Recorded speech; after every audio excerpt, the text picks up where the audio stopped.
Good evening, our Patriot family, and welcome to another episode of the Fight for Patriotism, where we will come to you to give you knowledge about what the Constitution really is about and how we can use it to fight the tyranny of today's society. I'm your producer, host, and brother ▲ and with me is your brother Angry Conservative. On tonight's episode, we are going to be going over how the Constitution was made and how it began. I'm going to open up with a prayer, play my introduction, and then I'll check on how Angry is doing. Dear Lord, thank you for letting us come together tonight. I just want to ask you to protect this stream so people can get knowledge from what I'm putting out. I love you, my Lord. Amen. We need you now.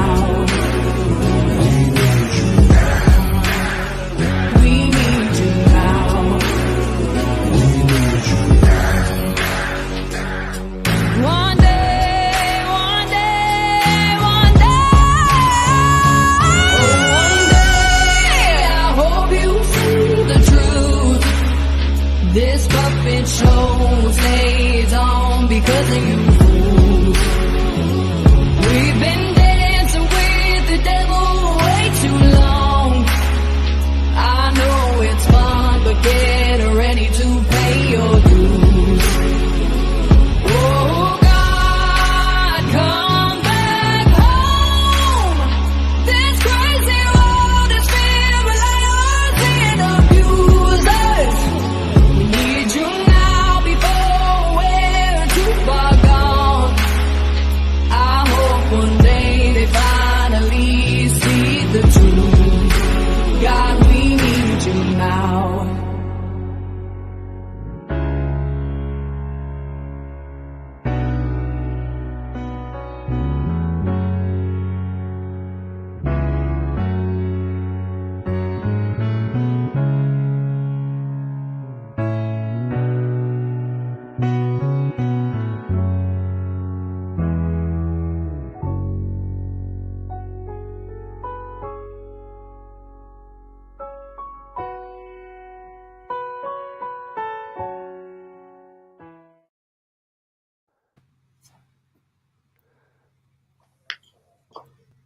I love that intro, Mr. Smouse. How are you doing today? I'm doing good. I'm actually happy that we're getting some people in here and that want to learn about this. But I do have a question for everyone down in that chat. Does anybody know, and Zach, don't give it away because you already learned this. Does anybody know what was before the Constitution? Does anybody in the chat actually know what was before the Constitution?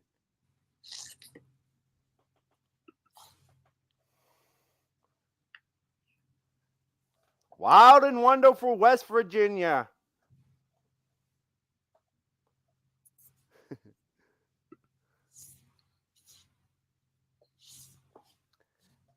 Zach, do you think anyone down there might know what was before the Constitution? And there it is, Mr. Tom. He does not. I figured it would be someone like Mr. Tom that would actually get that. It is the Articles of Confederation. Because that's what got this country started back in 1777.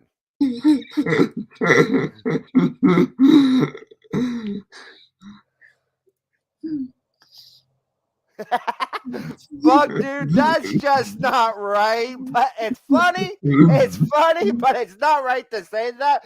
I don't think Tom's that old. He's not as old as Joe Biden, because Joe Biden did say he's been in the Senate 180 years. So I don't think Tom's as old as Joe, but that's a whole nother story. But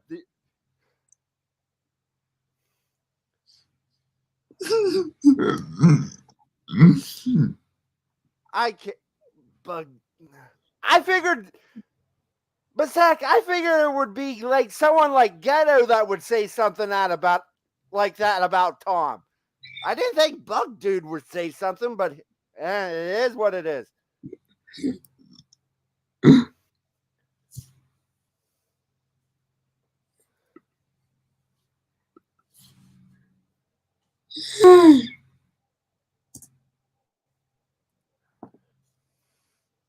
And Zach, do you want me to pull up the Articles of Confederation, the article that I have, or do you want to do the video?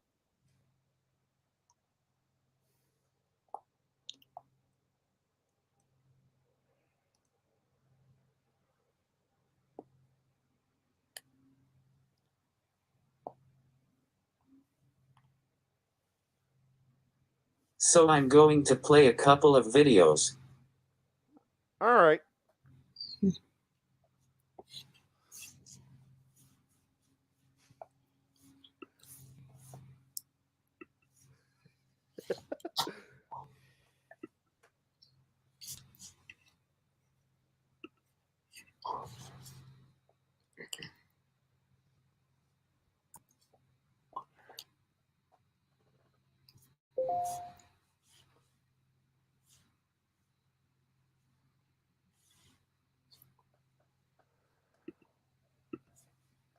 Hey, Zach, we got some smart people down in this chat.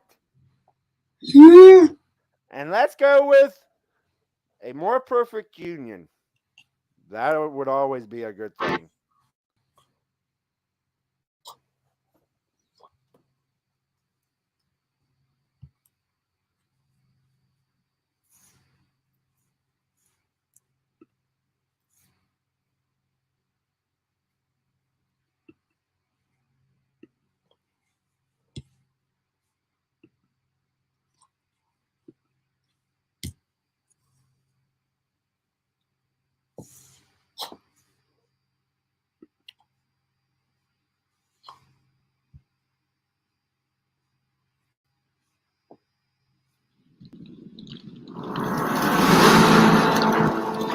History is filled with stories of rebellion and revolution, oppressor and oppressed. But for every dictator overthrown and noble victory achieved, too many revolutions have succumbed to either the siren call of new tyrants or descended into bloody chaos. So how is it that the United States, formed from its own 8-year war, managed to avoid these common pitfalls? How is it that no American king stepped forward to be crowned? That 13 fractious states chose to unify rather than go their separate ways? It was largely due to the leadership of a small group of visionaries who understood the lessons of the past and sought a new representative form of government. Leaders like George Washington, who were capable of compromise while pursuing a more perfect union.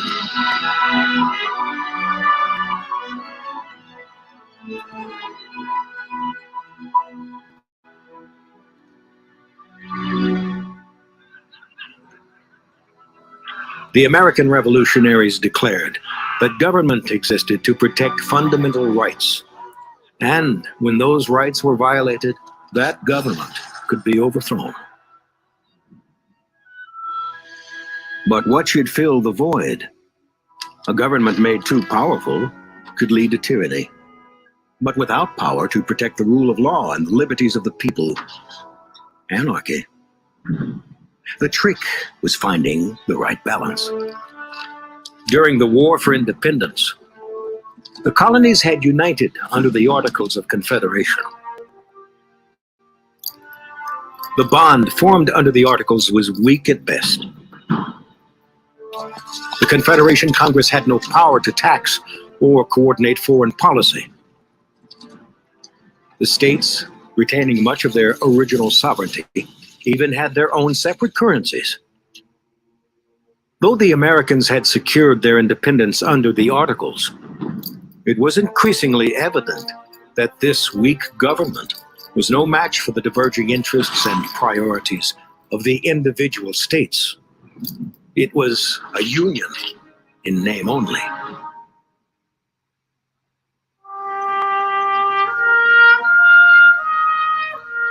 Though he had led the Americans to victory, General George Washington was unsure about the lasting stability of this new American nation. If the citizens did not find a way to set aside their regional interests for the greater good, America risked civil war or being picked apart by foreign powers. But he had relinquished his command and resumed a private life at Mount Vernon. Now, he said, it was the choice of the people, whether they will be respectable and prosperous or contemptible and miserable as a nation. But his advice was ignored. The states were in debt from the war and acted with increasing self-interest. Some responded by printing paper money, causing rampant inflation. Others raised taxes on farmers, throwing them in jail when they could not pay. Without power to tax or enforce law, the Confederation Congress could do little but watch. It was so weak, it did not even have the power to enforce the peace treaty with Great Britain, whose forces lingered menacingly in American territory. Foreign policy consisted of begging for new loans to pay existing debts. By 1786, the Union was unraveling. Amending the Articles of Confederation required unanimous support of the 13 states, an impossible hurdle. To a growing number of the nation's political and intellectual leaders, a new lasting solution was needed. A new national constitution. But without widespread public support, could there really be any chance of reform? For the Constitutional Convention to have any chance of success, they needed the leadership of the only man known and trusted throughout the states. They needed George Washington. But Washington was reluctant to leave Mount Vernon and risk his hard-won reputation in a cause that was less than certain. That it is necessary to revise and amend the Articles of Confederation, I entertain no doubt, he uttered. But what may be the consequences of such an attempt is doubtful. In the fall of 1786, angry mobs of farmers, led by the Revolutionary War veteran Daniel Shays, went on the march through Massachusetts, protesting high taxes, closing courthouses, and threatening the armory in Springfield. Ultimately, Shays' rebellion was brought to a bloody halt, but the fear of further uprisings convinced Congress that action was needed. They called for a national convention to be held in Philadelphia in 1787. There are combustibles in every state which a spark may set fire to, Washington exclaimed. He agreed to attend the convention, concluding that reform of the present system is indispensable. He would wager his hard-earned reputation on the hope that the convention would succeed, not in revising the Articles of Confederation, but in drafting a new constitution that would create a truly national government.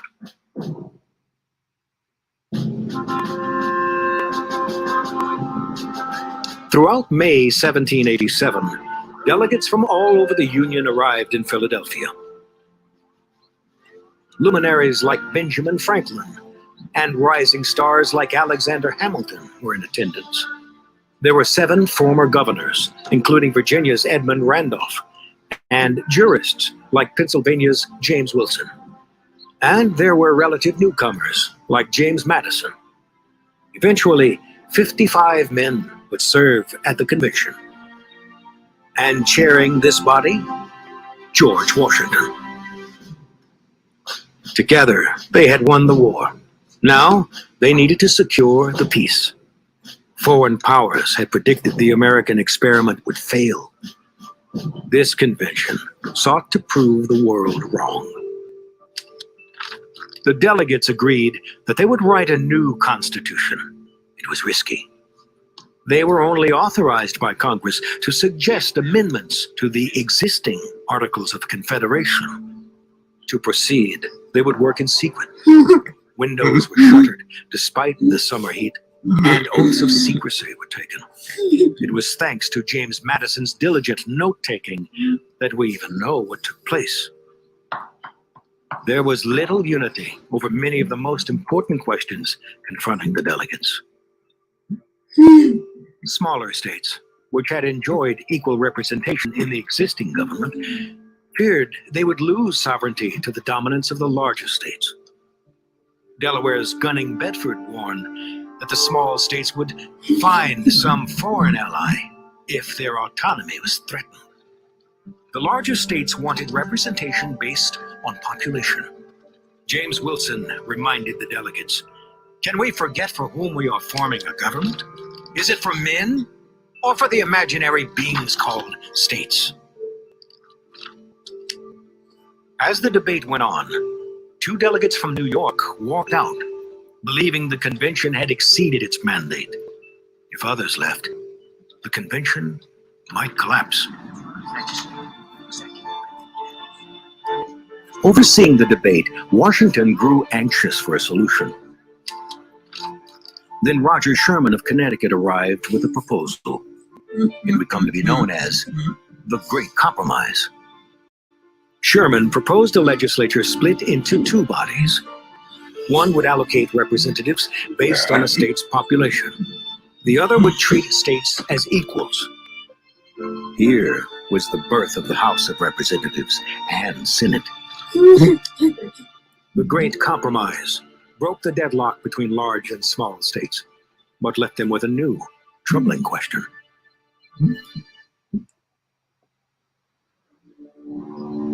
The next challenge: how would enslaved people be counted for purposes of representation and taxation? In 1787, slavery existed in every state except Massachusetts. But the institution was most heavily concentrated on the plantations and farms of the southern states. This painful reality raised the question of how should states determine population. More to the point, who counts as a person?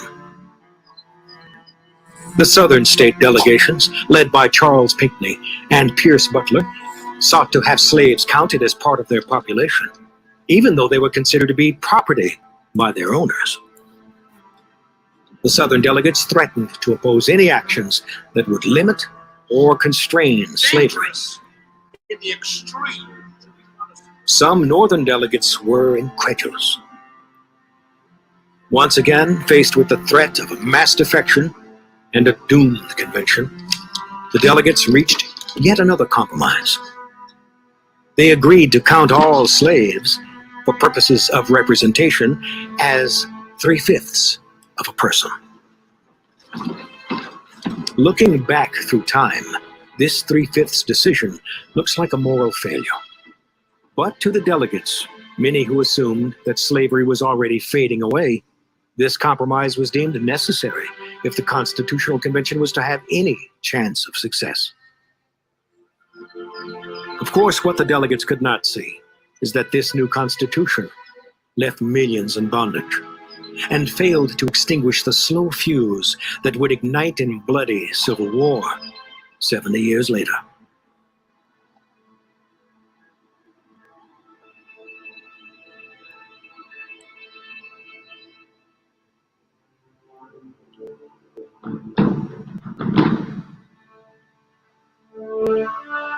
The last challenge: would the American people accept a powerful executive? The Articles of Confederation lacked one.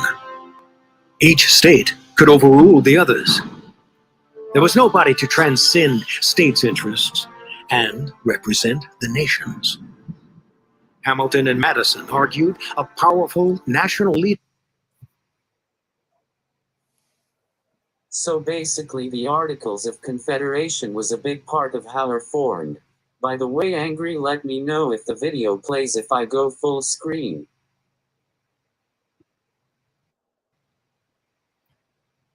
It should play. Is necessary. Madison's proposal, the Virginia Plan, offered It's a powerful... not, you can't actually see it, Zach. balanced by a representative Yeah, it says click to exit full screen. Legislature and a judiciary. Others, including Edmund Randolph, questioned the nature of this executive, worrying that too much power in the hands of one person could lead to monarchy. Even Benjamin Franklin expressed concern.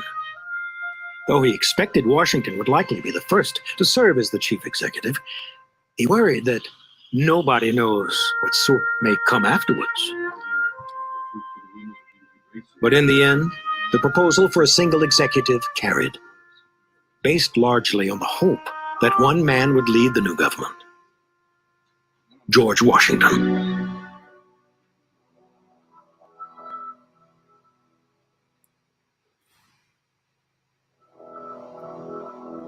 The public had been kept in the dark for months. What had the greatest minds of their country, their beloved General Washington, conceived? By the time the Constitution was ready for signing, 42 of the original 55 delegates remained in Philadelphia. Washington signed first, followed by the rest. 3 delegates, George Mason, Elbridge Gerry, and Edmund Randolph, refused to sign, protesting the lack of a Bill of Rights. What they signed contained a mere 7 articles, 7 pieces that together formed a new government. The first 3 defined the branches of government, creating checks and balances between them. 3 more outlined the relationship between the states and the federal government, along with the process for making amendments. And the 7th established rules by which the new Constitution could be adopted. The reaction was mixed. The Confederation Congress briefly considered censuring the delegates for exceeding their original mandate. But they concluded something needed to be done, and that this new Constitution was the best option. The states were called upon to form conventions to ratify or reject the new charter. At least 9 states had to approve for it to take effect. Any less, the Constitution would be dead. Rival factions quickly formed.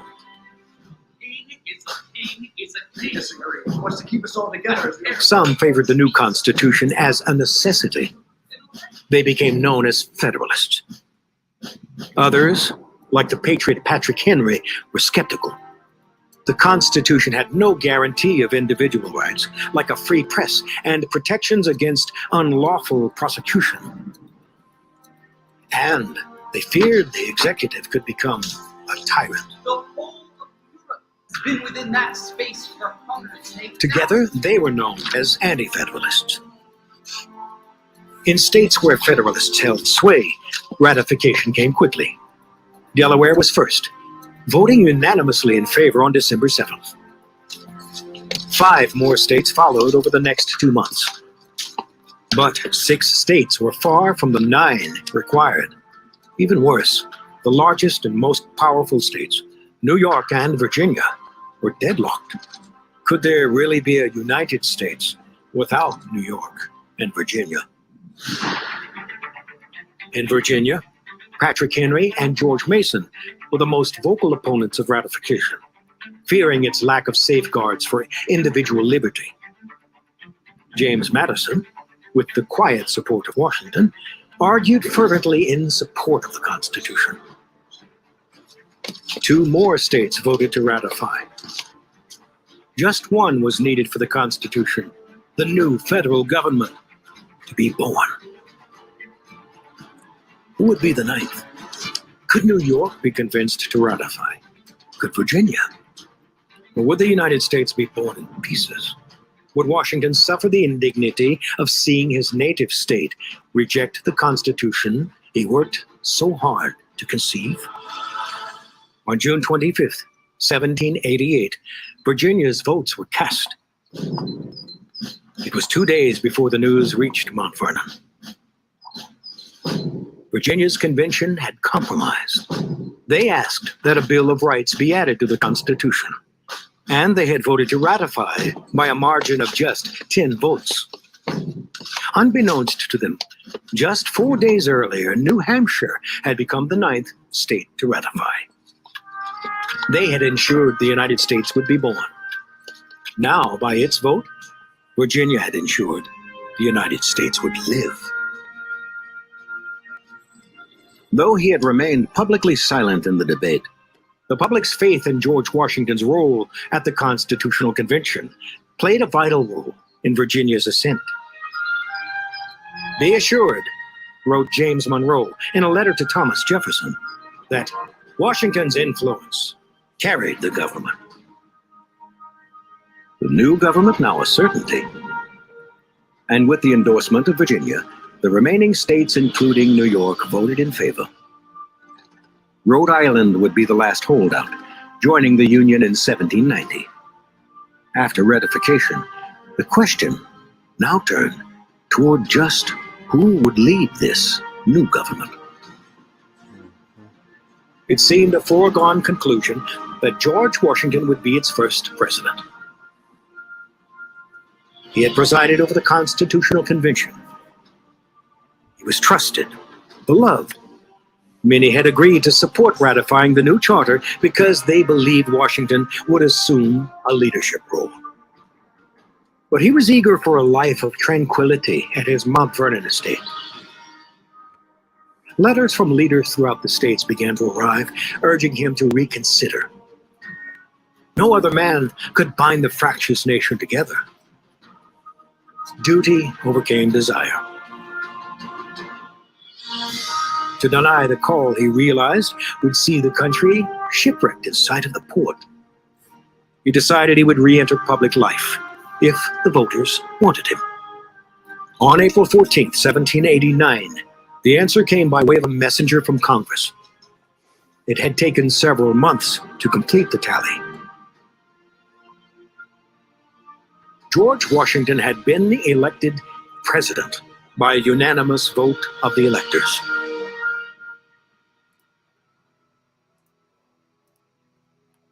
His leadership carried a nation ahead and into a realm unknown to humankind. There were rights to be guaranteed, a presidency to be defined, and a nation to be built from a collection of feuding states. There were rivalries to be healed and compromises to be made to ensure the great American experiment continued. Thanks to the leadership of George Washington and his fellow delegates, the former colonies were truly unified into one United States, equipped with a representative government that was both balanced and empowered to serve the people. Now, more than 200 years old, the U.S. Constitution has endured to become the world's oldest representative constitution in existence today. Born of compromise and enhanced through amendments, the Constitution continues to be the democratic bedrock of our more perfect union.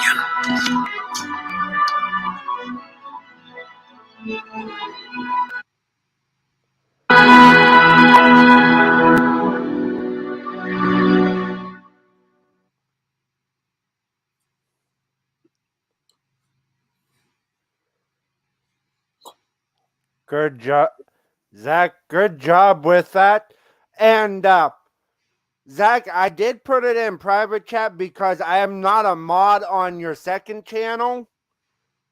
So if you want to, and I do have it, I am sharing my website right now. If you guys want the full Constitution, if you want to take the more perfect union down, the Constitution and the Fellow's Papers, if you want to download them, they are PDFs.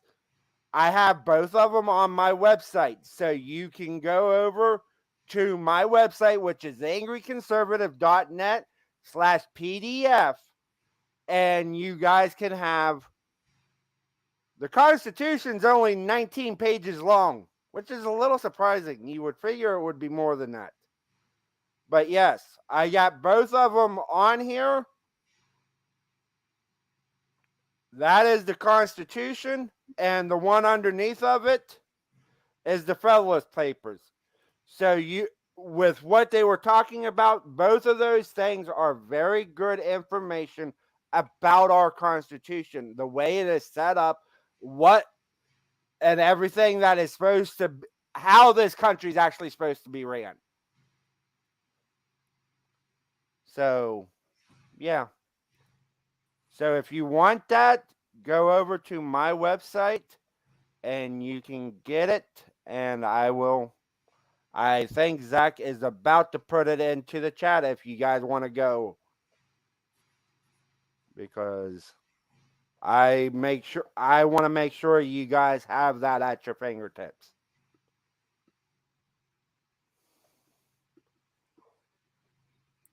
Because them things are...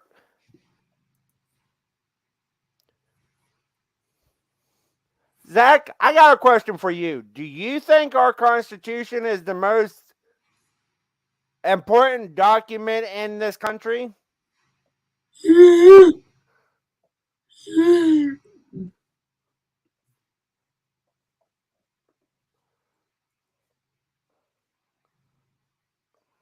reason why I want to give you guys information about the Constitution is because it helps us get tyranny government officials out of office. See, if we go back to old Constitution, we wouldn't be in this mess. That's very true. And I also found that, and this isn't, I will share this to Zach, I did find Articles of Confederation in the National Archives. And I'm about to give that to Zach. So if he wants to give it to you guys, and I can share that with you. So give me 1 minute. There's the Articles of Confederation.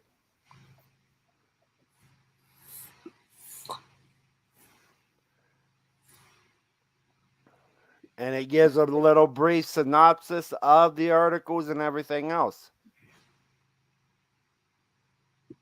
But yes, it is the transcript and all of that. And the thing with the articles, what you'll find is a lot of things that's in the Articles of Confederation was in the Constitution, but some things were added to it, to the Constitution.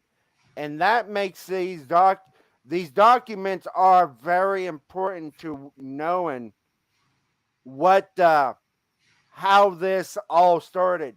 Because I'm going to say this now, I think the articles are the second most important document because it gave us the blueprint for the Constitution. And Mikey, you're right. The Constitution is the solution.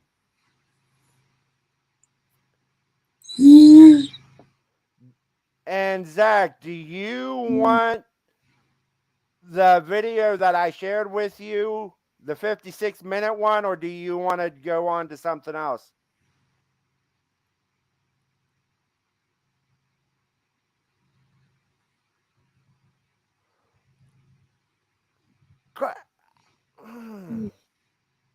I'll play your video. All right. But he makes a great point. He does make a great point about the Declaration of Independence. He makes a great point. But with the Declaration,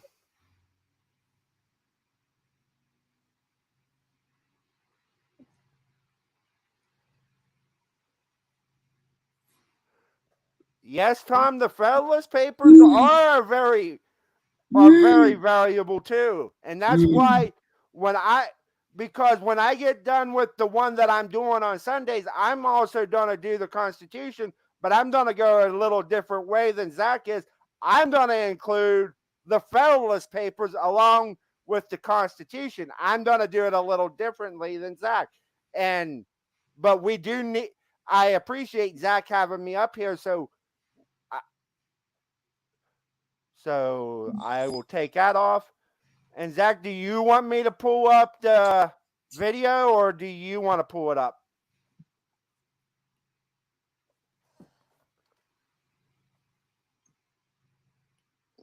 I have it. All right.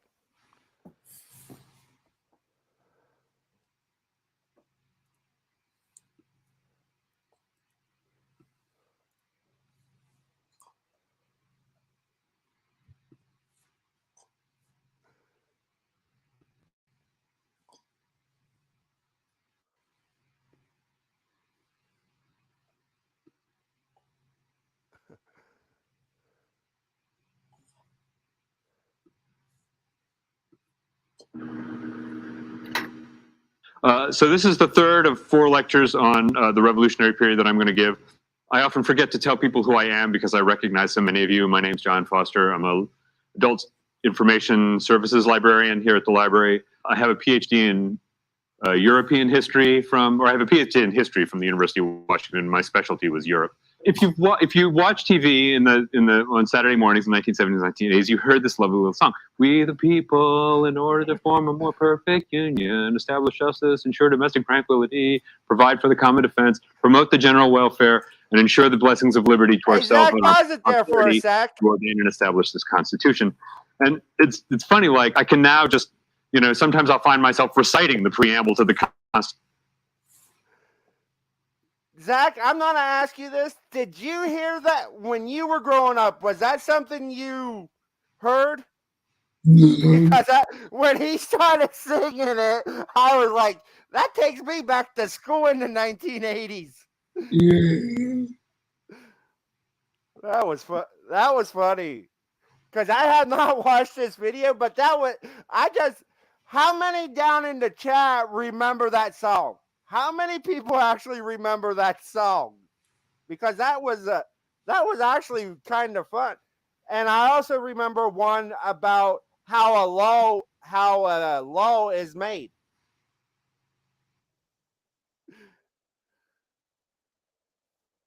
All right, Zach, go ahead and you can continue that.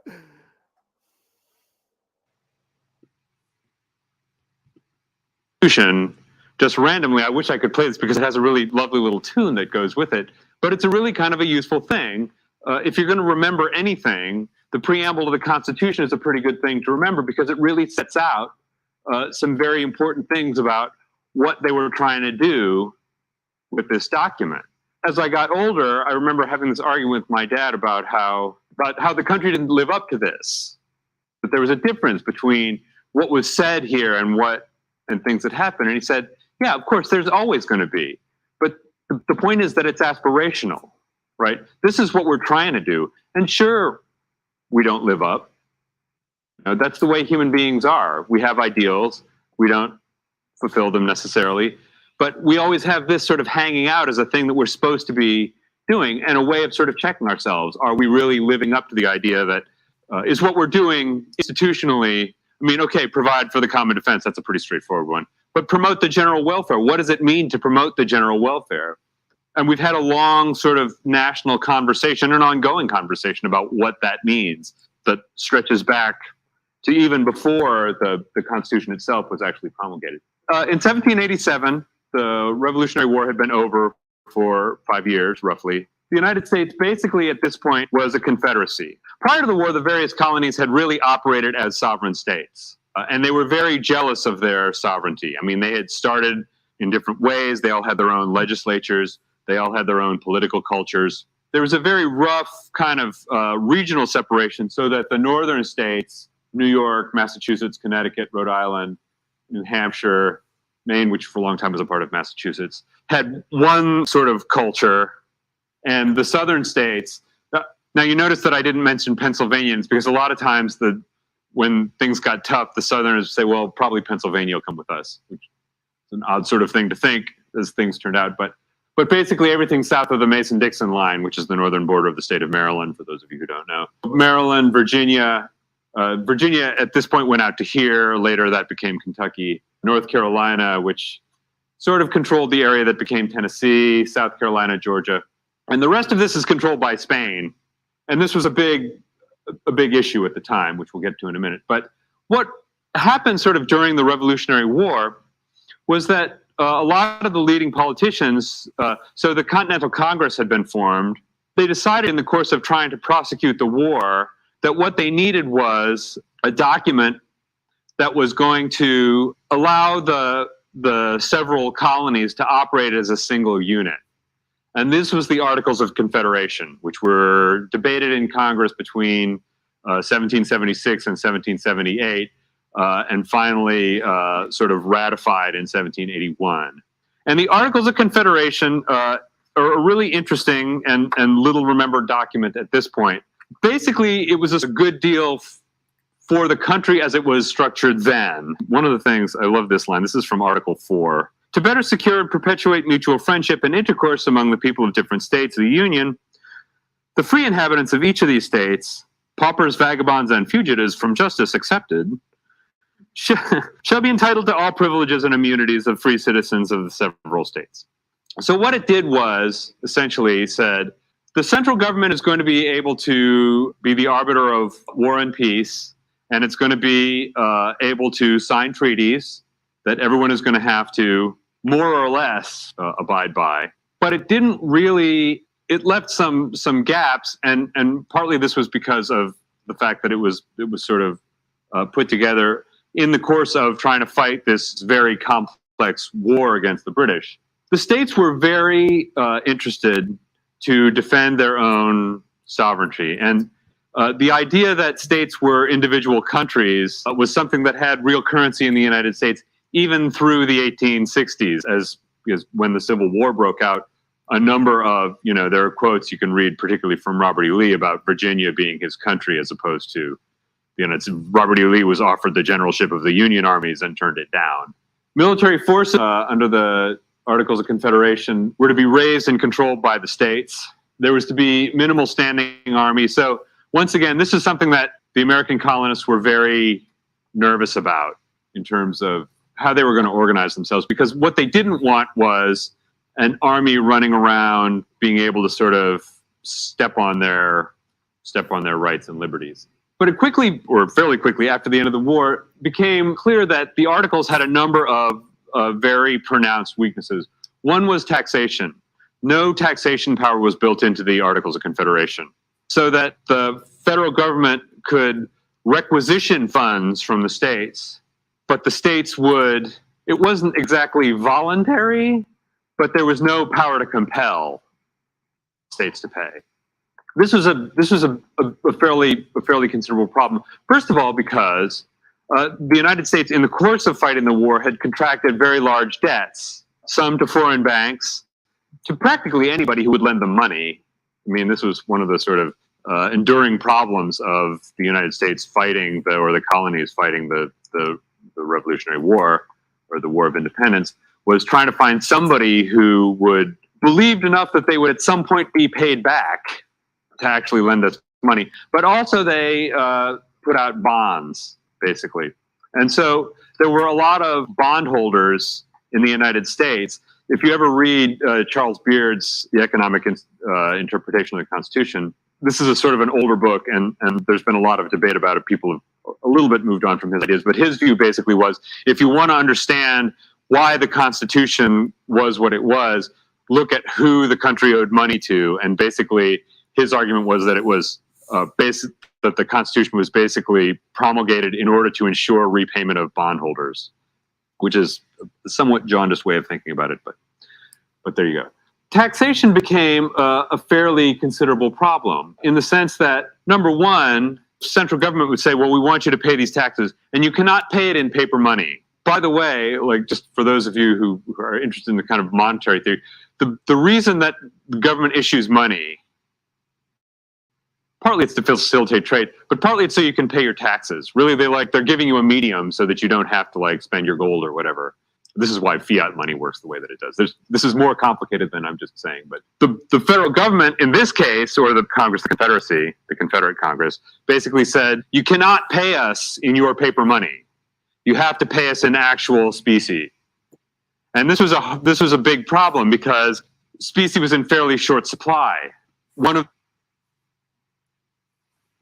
We are based on these articles because we needed to break away from Britain in a sense. That the Articles of Confederation were just, from the research that I have done over the last few months, because I've been thinking about doing the Constitution. The Articles were never meant to be what the Constitution is today. The Articles were just a leadway between when we were fighting the Revolutionary War. That's all it was supposed to be. And when you realize that the Articles of Confederation were only used for about 8 years, you realize it was not meant to be a permanent structure like the Constitution is today. Like in the first movie where they were talking about all the differences.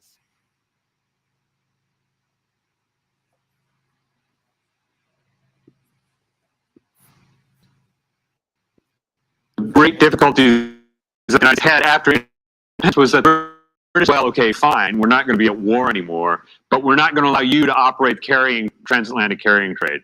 So if you're in a trade with us, your ships cannot come to our ports. We have to carry all your goods. And this functioned to restrain trade. Also, the British said, your ships cannot go to our Caribbean possessions. Now, that's a big deal because the Caribbean is where the money is, fundamentally. I mean, later on, the British Empire sort of diversified into other places. But in the late 18th century, the money was in the sugar plantations of the Caribbean. Losing North American colonies was not a good outcome for them.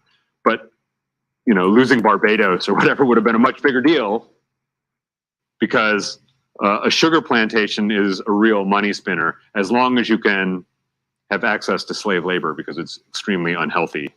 In order to pay the money that they owed, I mean, the states would say, well, why don't we just do this? We'll just pay our domestic creditors, right? To which the federal government would say, well, no, the country contracted these debts, right? So the country needs to pay them. So it would kind of, it's not going to work if like Connecticut pays off the debts owed to Connecticut bondholders, but Massachusetts bondholders get hung out. There was a problem with increasingly severe taxation, and this is a country that's very agrarian, a very large.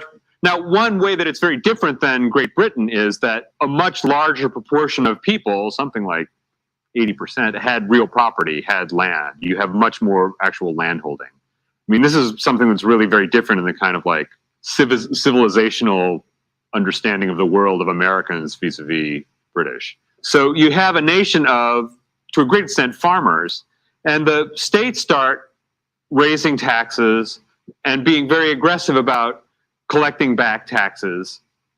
And this causes a lot of dissatisfaction. And so what you get is these populist politicians, one of whom is John Hancock, ironically enough, who becomes governor of Massachusetts, whose answer to this and whose way of staying popular is, well, we're just going to put out paper money.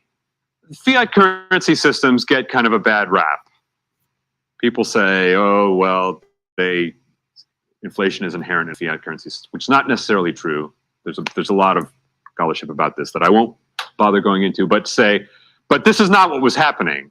So Rhode Island issued so much paper currency that it was trading at like 1/8 of its value or something like that. I mean, but the thought was, if we put out this paper currency, then the farmers will have money to pay their taxes with. The problem being that the federal government will then not accept this money as payment for the debt. And in fact, in the sort of series of requisitions that the government made, I think it was Pennsylvania that paid in 1781 28% of what they were asked for, and then in 1785, I think, paid nothing. And New Jersey said, well, we're not going to pay. New Jersey, I think, had paid a little more in the first one and said, well, we're not going to pay anything until Pennsylvania and New York pay their bit. So you had this kind of standoff. But what was a bigger problem was what's called impost. The federal government did not, under the Articles of Confederation, have the right to regulate trade globally, so to speak, or nationally. So what you got was foreign countries, and by foreign countries here I mean the British, shopping around to try and sort of play states against each other in terms of what their tariff legislation was going to be. And you got some states that got really jammed by this, particularly, okay, so northern states, particularly Massachusetts, New York, and Pennsylvania, tended to have very good harbors, very extensive merchant fleets. Southern states, not quite so much, with the exception of South Carolina. When I mention New York and Pennsylvania, I do not mention the intervening state, New Jersey.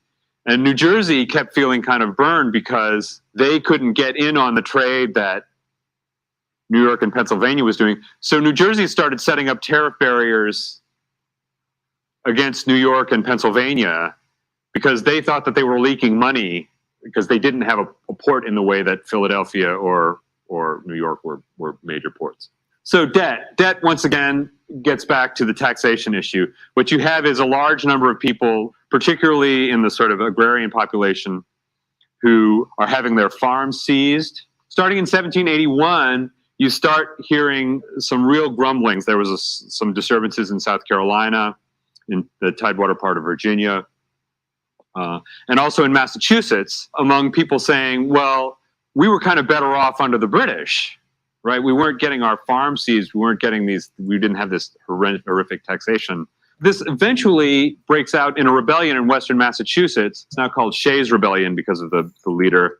A number of the locals in various areas in Western Massachusetts started attacking tax collectors, started destroying and burning the documents, the taxation documents. This is in 1785.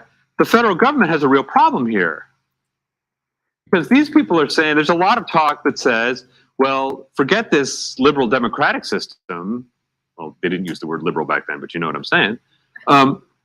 Forget this new republic we have. Let's go back to England because basically the republic is just an excuse for us to get drained of our money and property.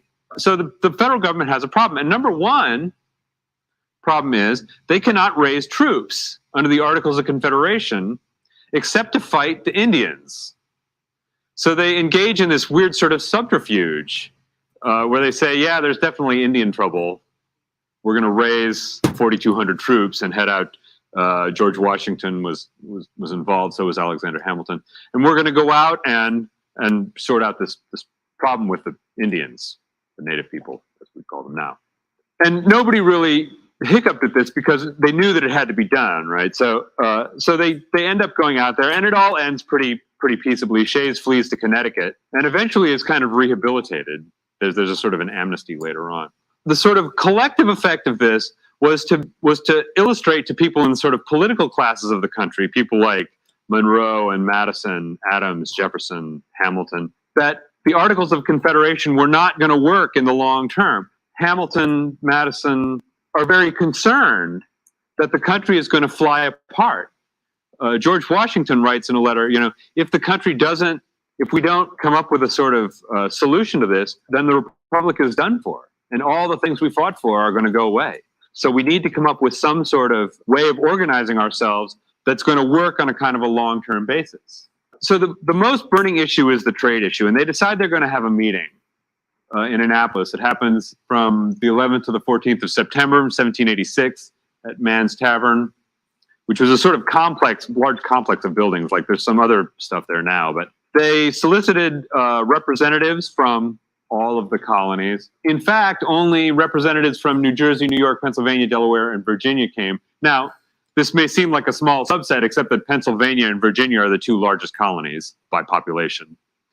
Interestingly, delegates from New Hampshire, Massachusetts, Rhode Island, and North Carolina failed to arrive in time. Connecticut, Maryland, South Carolina, and Georgia didn't respond to the summons. Ironically, since the thing is happening in Maryland, the state of Maryland did not send a representative. But it became clear fairly quickly in the course of these discussions, although the various states recognized the difficulties with trade particularly, they were very hinky about conceding their sovereignty. While this is going on too, so you saw in the earlier map the sort of control that the Spanish had in large parts of sort of Western North America, what is now the United States. And one big problem was that they had control of the lower part of the Mississippi River. And this, once again, functioned to restrain trade. They had had a deal with the British, U.S., that British trade could go through and down into New Orleans. But after the war, they said, well, that deal was with the British, not you guys. And there's a sort of long negotiation that goes on between John Jay and a representative of the Spanish government, at which the representative of the Spanish government says, look, we're not going to concede free navigation of the Mississippi to you. Period. The King of Spain just absolutely will not do that. We will sign a trade deal with you if you will concede that we have control of this. But as far as free navigation goes, that's not on the table. And the northern states said, well, that's fine. We don't care. We have these wonderful ports. But the southern states, because they did not have access to the facilities that the North had, and because, so in this period, large numbers of people are moving from Virginia and the Carolinas into that western backcountry that will become Kentucky, Tennessee. And these people are very interested in getting access to the Mississippi River because that's the way they can move their crops to places that people will buy them, their products to places that people will buy them. Jay says, well, look, he comes back to the Confederacy Congress and says, look, I think we should just do this deal. And the reason is because eventually the weight of population growth out there is going to be such that the question will be moot. We'll just be able to compel them. And in fact, the alternative is we fight a war with Spain that we can't win. And the Northerners said, yeah, that sounds like a fantastic idea, because they really didn't care.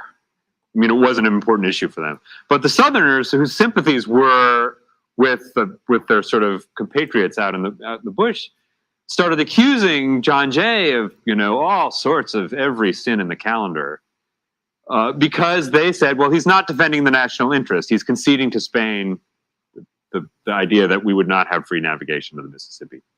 One thing that's going on, this is part of the kind of dynamic that's driving this idea that the federal government needs to have power to regulate trade and that you cannot have imposts between states. But the states say, well, no, that's a violation of our sovereign power. And so this meeting breaks up pretty quickly. It only lasts 3 days. The sort of leading figure there is Alexander Hamilton, one of the most notorious Federalists. I mean, there's the factions that get set up here are the Federalists versus the Anti-Federalists. It's funny that the terms have come to be completely reversed now. But the Federalists in those days were people who believed that we needed a strong central government.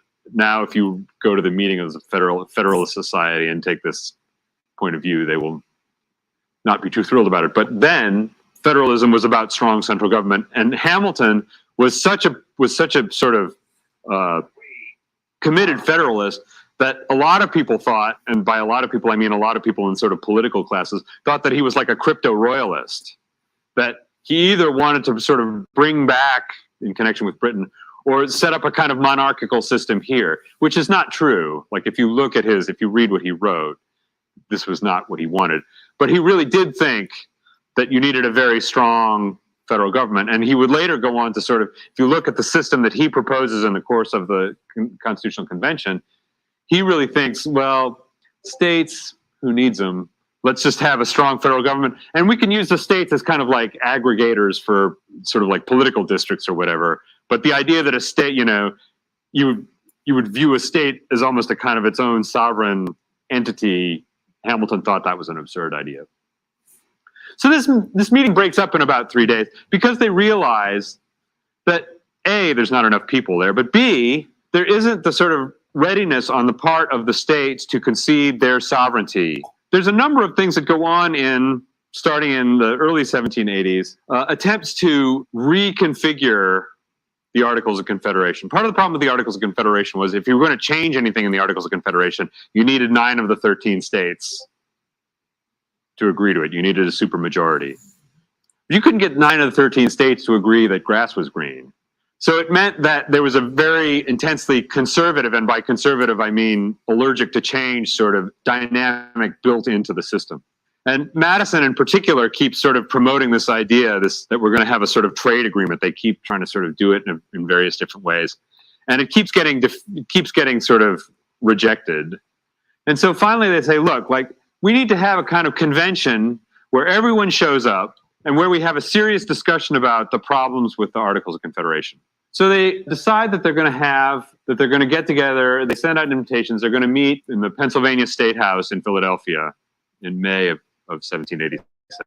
They send invitations to everybody, and everybody sends representatives, except, does anyone know which state? Rhode Island. And I think I have this marked properly. This is, by the way, there is a dearth of really good books about the Constitutional Convention of 1787. There's Miracle in Philadelphia, which is, I think, just okay. But I recently read this book, The Framers' Coup by Michael Klarman. It's a bit of a wrist tester, and the text is a little bit small. It's 600 and something pages long. This much of it is notes. I mean, it's very well researched. Like, if you go and look at the footnotes, like, he's very thorough. I think it's a great book. It's really very entertaining for a couple of reasons. There's a wealth of kind of interesting quotes, and one of them is, when Madison was informed that Rhode Island wasn't going to be showing up, he said, if her deputies should bring with them the complexion of the state, their company will not add much to our pleasure or to the progress of business. Rhode Island was the most notorious of the paper-emitting states. And so the other states were not really that thrilled with them, because whereas you might in those days, I mean, so very much this was a sort of, the gold standard was the gold standard in those days, so to speak. That is, say, specie, metallic money was the preferred medium of exchange. The premise was that you could, if you had notes, that you could, if you wanted to, exchange those notes for a fixed amount of the currency metal. They were not really that bummed out that Rhode Island showed up. And then Rhode Island was like the last state to ratify the Constitution, just to sort of, as a kind of thumb your nose to the others. Okay, so this is, I'm just going to tell you why I think this book is great. It's full of really interesting little details. So one of the sort of main figures was a fellow named Gouverneur Morris. He had been involved in the revolutionary government, and he was a really interesting figure, but also apparently a very consummate womanizer, not to put too fine a point on it. And at one point, John Jay wrote this letter to Robert Morris, who was not related but was his boss in the government. Gouverneur Morris, he wasn't a governor. His first name was Governor, which is a very odd name, but there you go. But he had been in a carriage accident and had to have his leg amputated. John Jay wrote this letter to Robert Morris, in which he said, "Governor's leg has been a tax on my heart. I'm almost tempted to wish he had lost something else."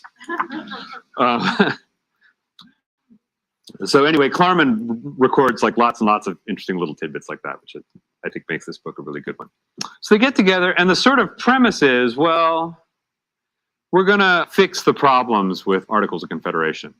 So the first two groups of delegates who get there are Pennsylvania, not surprisingly, because they don't have to come very far, and Virginia. And now, once again, Virginia is the most populous of the colonies, if you count the slave population, which becomes a very big issue, to which we will return. But they get there kind of early, and they all get together, the Pennsylvania deputies and the Virginia deputies, and they have this dinner at Franklin's house, at which Madison sort of says, well, the deal has been so far that we're going to fix the Articles of Confederation, but I have this plan that what we really need to do is just start from scratch here and write a fundamental new document.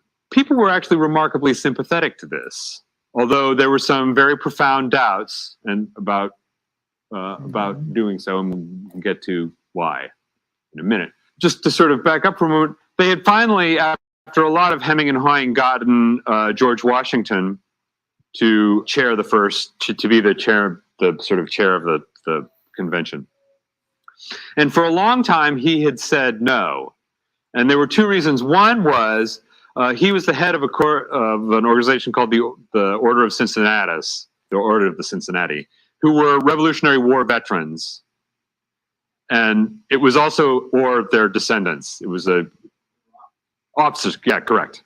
But it was hereditary too. So if your father had been a member, you could be a member too, correct. Washington was Washington was generally afraid that this looked like a kind of aristocracy. So he wanted to be a little careful about it. But they were having a conference in Philadelphia at the same time.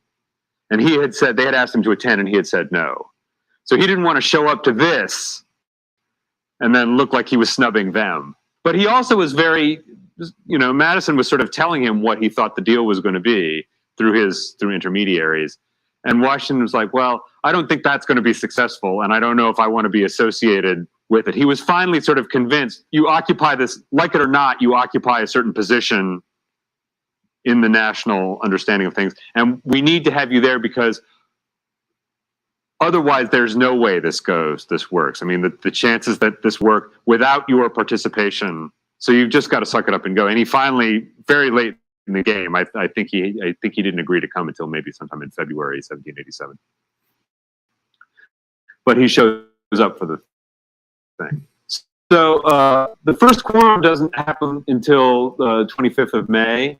Once again, against George Washington. It takes a long time to get around. This is why, the inauguration doesn't happen until, the election in November. The inauguration happens sometime in January. Because when they were arranging this in the first place, it takes a while to get from place to place. You couldn't just like jump on the Acela and head down from Philadelphia to Washington, D.C. in 4 hours or whatever. But they decide that the discussions are going to be held in secret.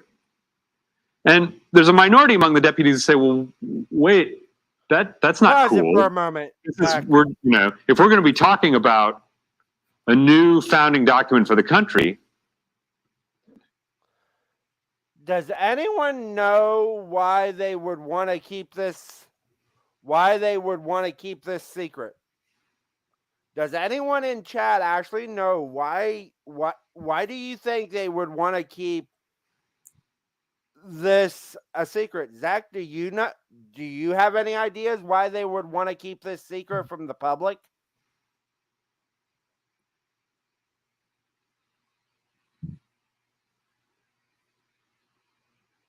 Because I have done a lot of research on this. There's a reason why they want to keep this secret. Why do you think they would want to keep this secret from the public?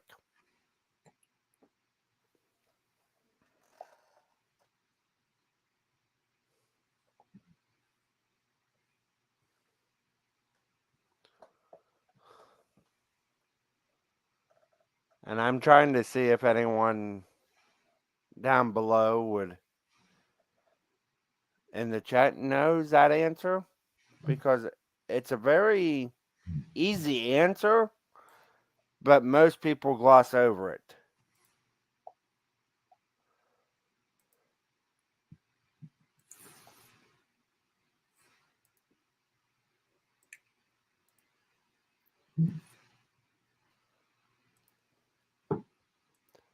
Because no one actually wants to answer that question. Because I think there's too much speculation now from the media and citizens. No, back then when the Constitution was being written, they kept everything quiet. Why do you think they kept it quiet? Because at the time, they didn't really have the press that we have today. Why do you think they were trying to keep this quiet? It's a very simple answer, because you have to think of that time. What was right around the corner?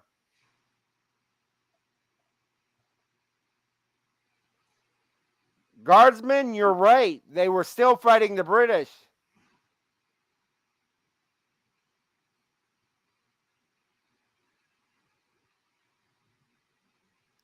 Exactly.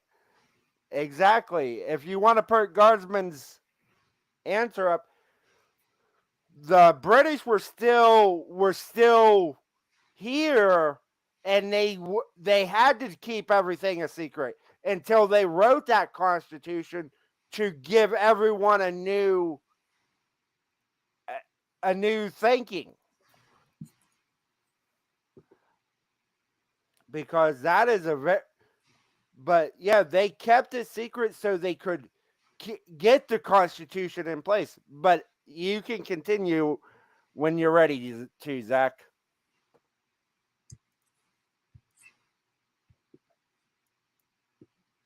These discussions have to be held publicly, right?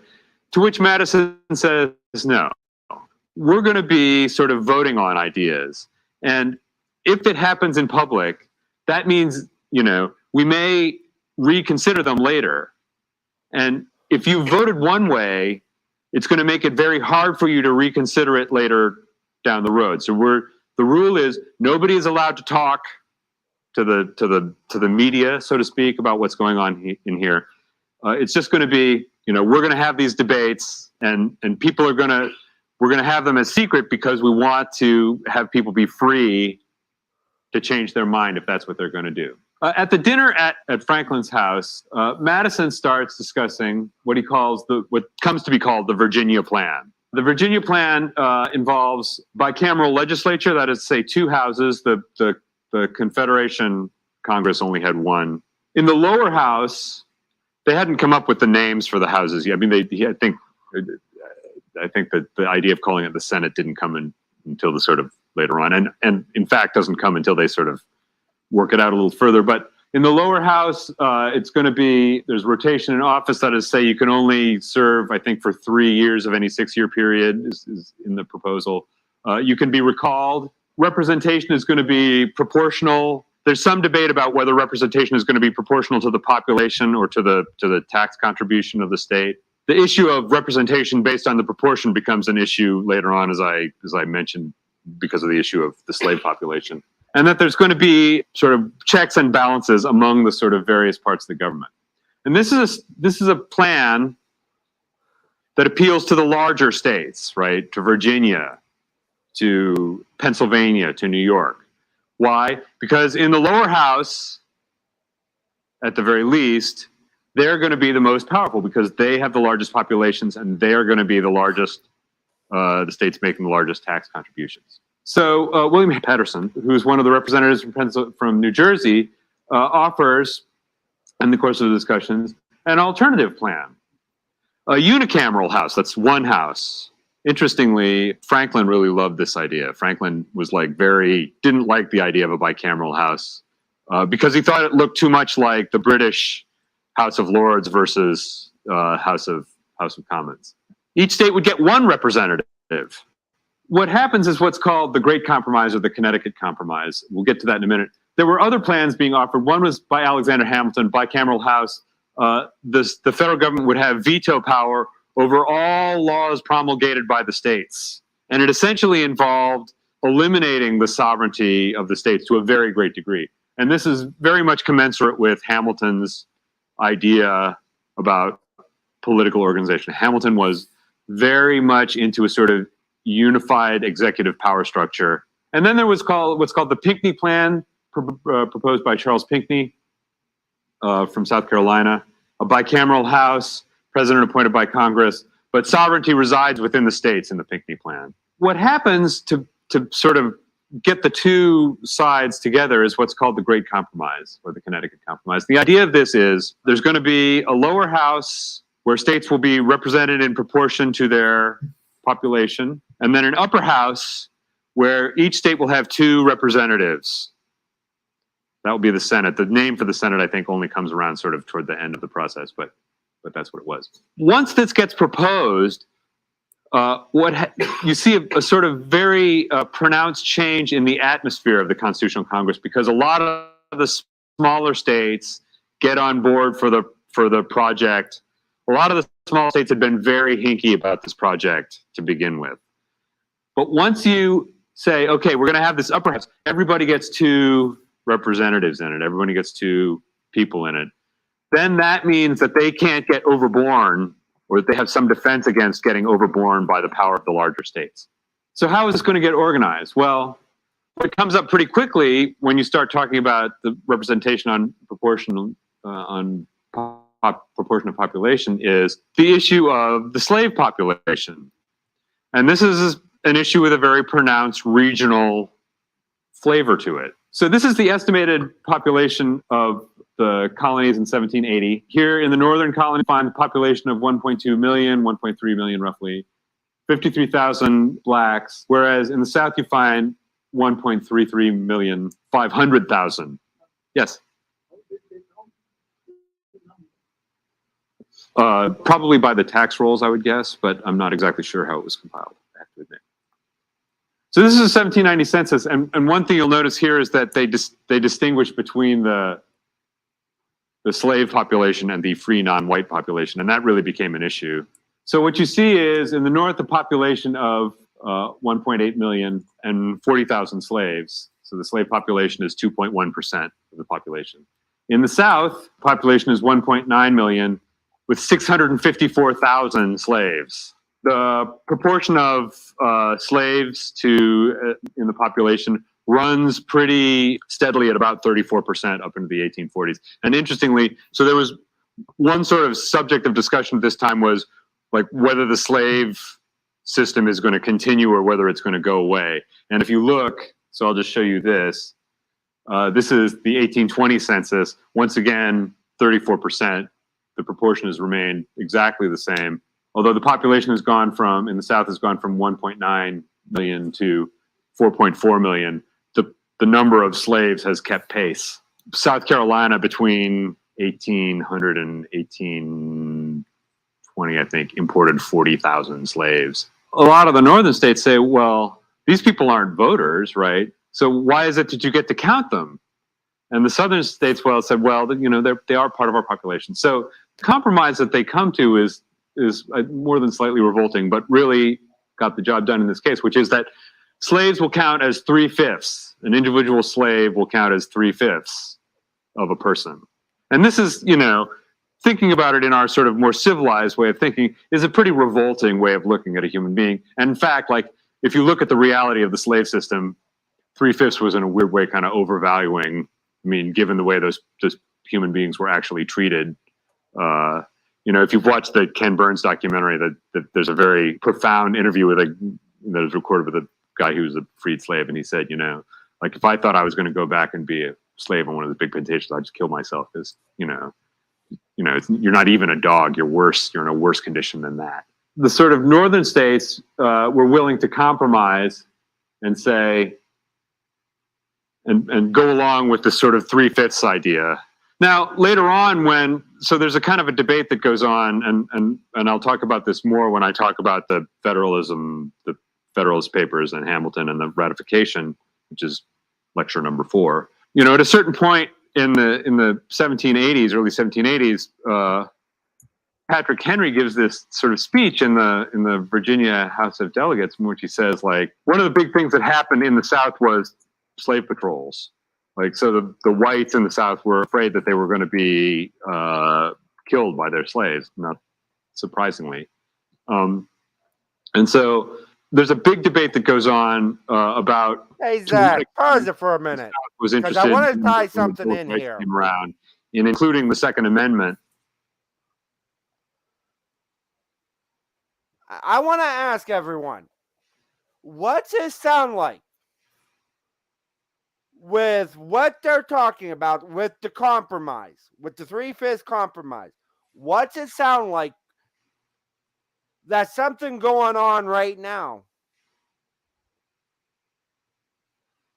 Because you can tie this into today. The slave states wanted them slaves to be counted as a whole person. Because it would give them more seats in the House of Representatives. Why would they want to do that? What's that tie into today? What's it tie into? Because I'm getting in my teacher mode right now. Zach, what's that sound like to that something that's happening today? What does it sound like to you?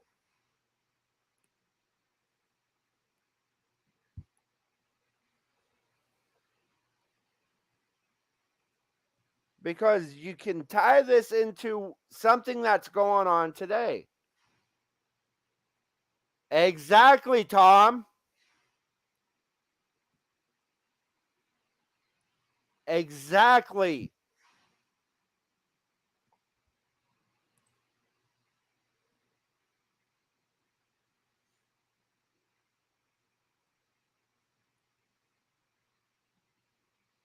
Because you can tie it into what's happening today.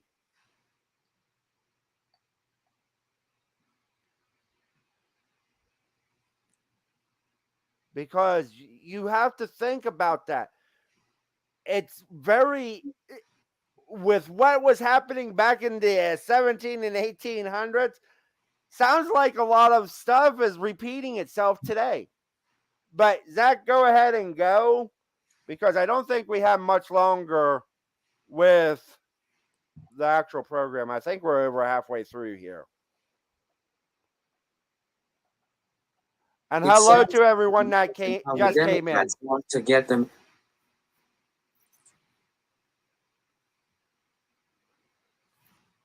It sounds like illegals and how the Democrats want to get them over so they can get more votes. Exactly. Or have a bigger chunk of the pie given to them. But yeah, I wanted to try to tie a little bit of this into what's going on today. But good job, everybody. Because they were afraid, and in fact, Patrick Henry says this explicitly, that the Northerners won't let us have slave patrols and we'll all be killed. And he gets so sort of worked up about it that I'm trying to remember Patrick Henry or George Mason, or one of those guys, is, slow your roll a little bit. I don't think it's quite to that place yet. Just to sort of preface what I'll say at a later point, it's not like you can look at the Second Amendment and say, like, that was the only reason. There were there's a complex thing, but that was part of it too. Like, the Southerners were very worried that if they weren't allowed.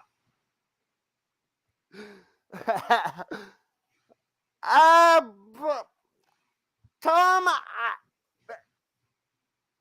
I'm going to say this. I'm going to disagree. I think a lot of them might have been. I think a lot of them might have actually been brought over here not to just work, but for... I could be wrong, though. I wasn't... Tom, you should know. You were alive back then. But yeah.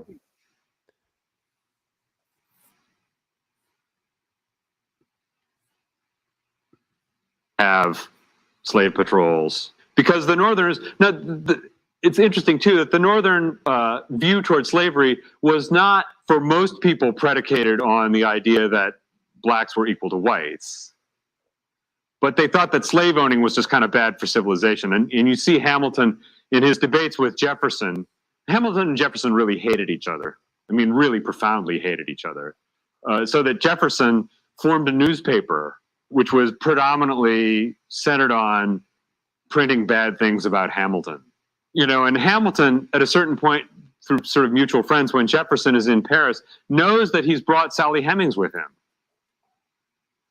And sends a kind of veiled threat, not about the paper, it was about something else, but in, kind of makes a kind of comment that Jefferson clearly reads as a veiled threat that, if you don't lighten up, I'll just tell everybody that you're sleeping with one of your slaves. Hamilton, I think, is emblematic in this, because Hamilton, always thought, Hamilton actually had, I think, very enlightened ideas about blacks relative to other people around at the time. But Hamilton sort of says, it's funny that the Southerners are always talking about liberty when these people own human beings, right? They own lots of people. So it's a little rich for them to sort of talk about, liberty and the dangers of their liberty when they when they're slave owners. And even, Jefferson at one point says, slavery, the slave system is like having a wolf by the ears. You didn't really like it, but you couldn't safely let it go either. And this is, if you want to call it that, the more enlightened thinking about it among Southerners. There were some Southerners who saw at least some of the problems with it, although once again, we shouldn't kind of read our sort of modern ideas about racial equality back into the 18th century. There are some people who did hold relatively enlightened views. Most people did not. Although it was very different here than in Europe, in a lot of, depending on where you were, I guess. The Tariff Compromise, or the Commerce Compromise, basically was essentially the writing into the Constitution of the idea that you could have tariff barriers, but only to goods coming into the country from foreign countries. So New Jersey cannot put a tariff barrier on New York or Pennsylvania. So the northern states wanted to abolish the slave trade. Once again, not directly out of solicitude for the blacks, but because they thought that it was bad for their civilization. I mean, the white people's civilization. So they made this sort of compromise. One was that to get the sort of southern states on board with this thing, they would wait till 1808 before they would pass a law banning the slave trade. But, and this is perhaps one of the most key sort of moments in American history, they would allow the promulgation of a fugitive slave law so that Southerners could pursue their slaves into the non-slave states, which resulted in two very unfortunate consequences. One was it forced the local authorities in the non-slave states to assist the Southerners in recovering their property. But number two, one practical result was that thousands of free blacks in the North were just seized and sent to the South into slavery. And this is one of the most profound consequences of the whole process, because when you get around to the time of the Civil War in the late 1850s and 1860s, one of the big reasons that, I'm getting a little off topic here, but I'll say it because I think it's worth thinking about in American history. You'll hear people say, well, the Civil War wasn't about slavery. Like, you know, if you ask the Northerners, mostly what they were fighting for, it was about preservation of the Union. And a sort of more aggressive group will say, well, the Southerners really was about states' rights. I mean, really, let's be clear, it was about one state's right, the right to keep human beings as chattel. Exactly, Tom. I believe that you're right because slaves weren't considered illegals like today's society. There wasn't a such thing as political power back then. Very true. But, and I want to give a little bit of history with this. At the time, during this period of American history, do you know what political party today was the majority of the South at the time when this was going on?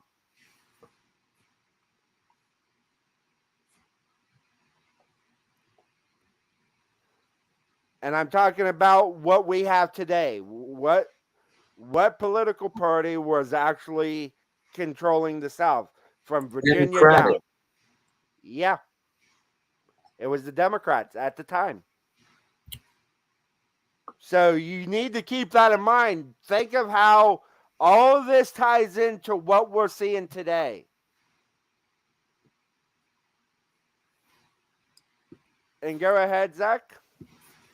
But the Northerners, and I think it's fair to say this, there's a very pronounced abolitionist movement in the North. Many of them wanted, after abolition, for the slaves to go back to Africa. There's a very interesting moment where Lincoln held this view, and then a bunch of leaders of the black community came to him and said, "Look, like, we're Americans. This is, you know, we don't want to go back to Africa. We want to be Americans and free here." And Lincoln, to his credit, I think really changed his views. But one of the real irritations among Northerners leading up to the Civil War was that they were being compelled, authorities in the North were being compelled to assist in the recovery of fugitive slaves. This was a real irritation among Northerners, and one reason why Northerners were so adamant about pursuing the Civil War, for whatever that's worth. And the Electoral College. Okay, so this has come up. The Electoral College has come up as a sort of issue, and I think we don't need to discuss any further its modern implications, but there was a sort of fear. So in those days, the word democracy had a very different flavor than it does today. Now we think of democracy and we think, yeah, democracy is really great.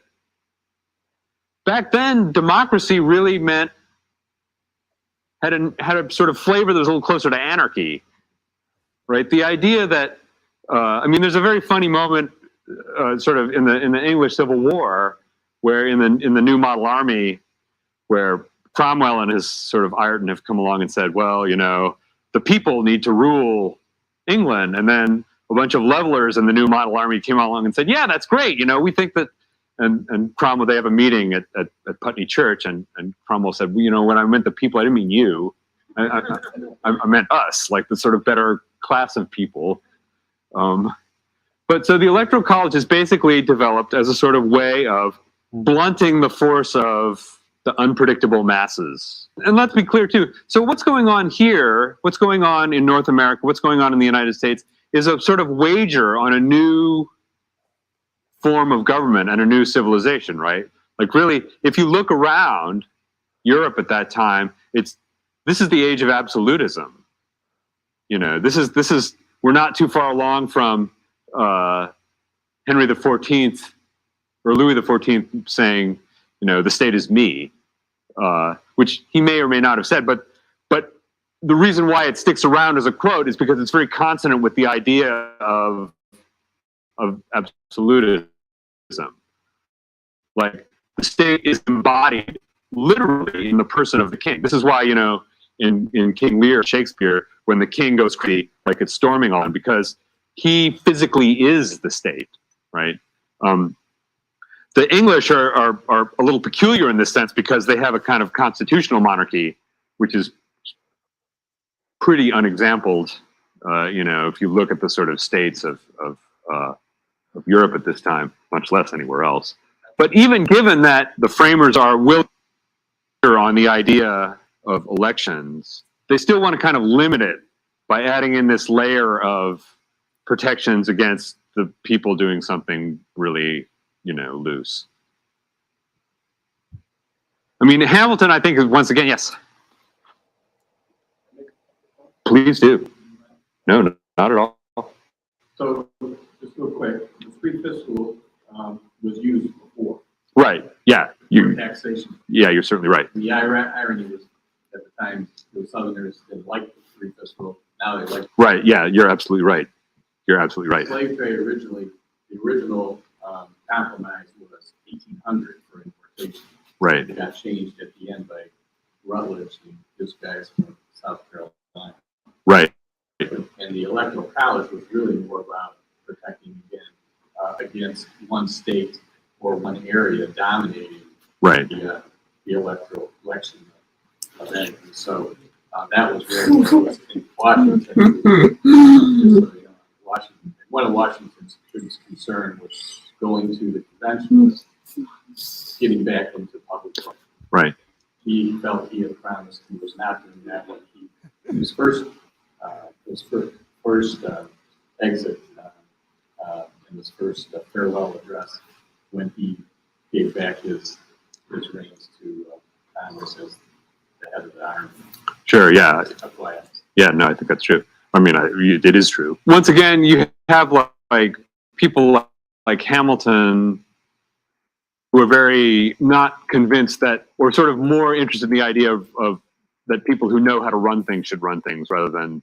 So Hamilton is constantly in the course of the debate sort of militating against this idea that, I mean, that plan that he proposes very much de-emphasizes the sort of mass participation as opposed to experts. The document itself goes through a series of draftings. I think the common view now is that Governor Morris did most of the actual drafting. He drafted the preamble. So they wrote in the preamble, they wrote the sort of main body about which they'd been debating, and then they wrote a kind of like coda at the end. And the idea was to sort of give the impression that they all agreed, which was not, in fact, the case. So they come around to signing it on the 17th of September, 1787. This didn't come out very well, but this is a list of the delegates to the convention, and you'll see these asterisks, and these asterisks are the people who then refused to sign the Constitution. Some of them had left, but some of them, like ▴ from Massachusetts, who thought that the Constitution gave too much power to the central government. About half of the Virginia delegation. George Mason doesn't sign. James McClure doesn't sign. Edmund Randolph, who had been instrumental in putting together the convention in the first place, then refuses to sign the document that it produces. George Wythe refuses to sign. And this becomes the sort of precursor for a long bit of debate in the process of ratifying the the Constitution, which I'll get into next time. And the sort of the skeleton of what I'm going to talk about next time is going to be the Federalist Papers, which is a series of essays that were composed predominantly by Alexander Hamilton, but also by Madison. Jay became ill sort of after I think Jay only wrote like. If you want to pause it there, because yes. I think he's going to go over he became what ill. I think he wrote like 6 of them. But there's a very intense debate that goes. I think he's just going to go over what he. So Zach, was that interesting? What do you think? Was that an interesting little factoid about our Constitution? But I went and I did see something. I don't remember who said it. Zach, I don't know who said it. Oh, bring up Tom's or the ones that are talking about democracy, because I want to show people something, and I will.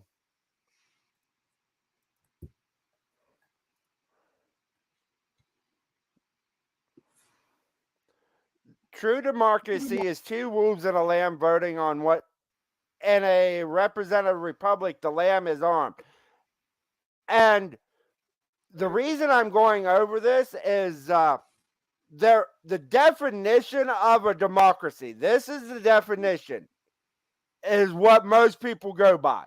A government by the people, a form of government in which the supreme power is invested in the people and exercised directly by them or their elected agents under a free electoral system. A state having much a form of government, the United States and Canada are democracies. A state of society characterized by formal equality of rights and privileges, political or social equality, democratic split.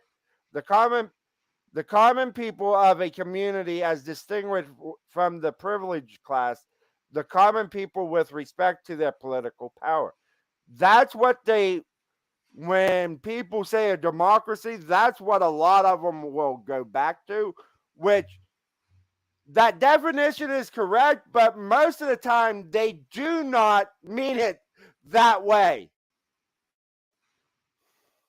Because most of us know when they say democracy, they want, like Tom said, mob rule.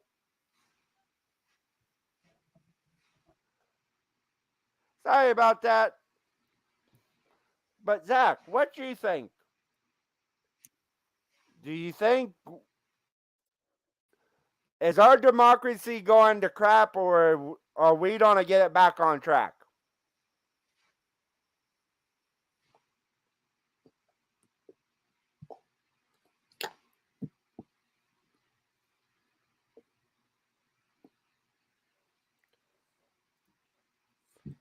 And I want to know what you guys think. I'm sorry. I know I get a little loud from time to time. And what I'll do,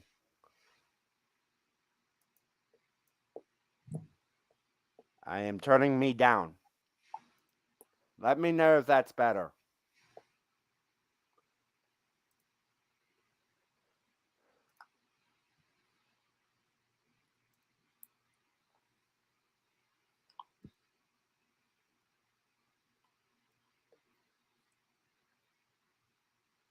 Because I know I can get a little loud from time to time. And I'm sorry about that.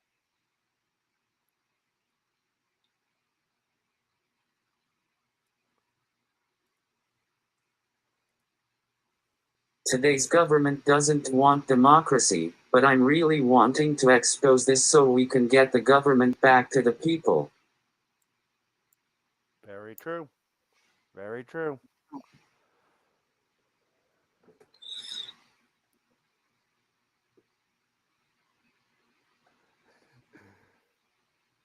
And that's why I'm trying to work on what my actual volume sounds like.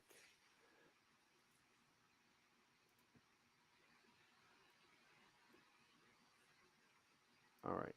Is that better?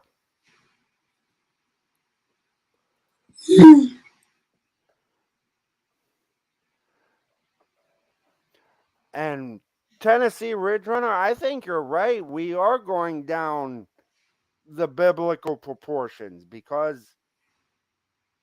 but I think we need to know what to actually watch for.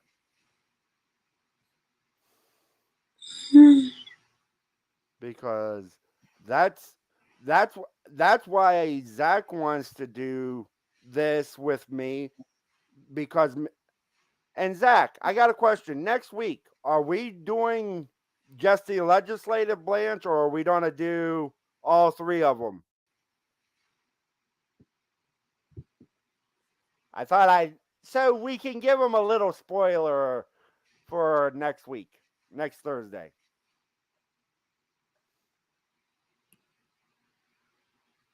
I'll have to see. All right. Hey, that's always a good, but yeah, I'm trying to work on where my sound is so I don't blow eardrums out if someone has headphones on. But I will say this now. There is a reason, and I'm going to throw something out there, and let's see what the chat thinks. Do you think we should do, since we're doing this, should we do the Declaration of Independence that started the Articles of Confederation, and should that be next week? Because that is one of the best documents we have, because it did get us away from the crown at the time.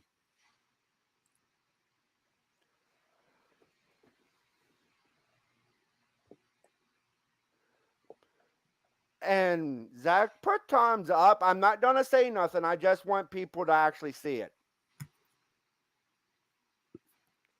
Because he's bringing...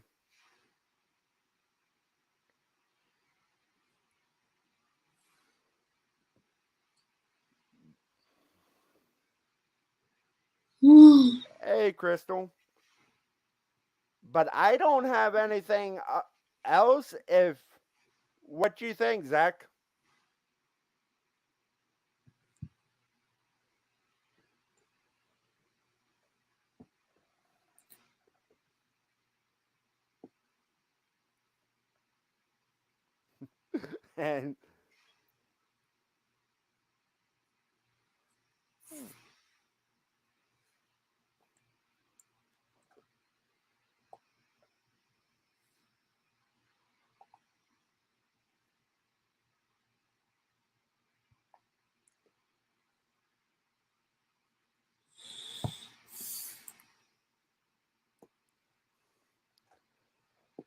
And Cola, thank you for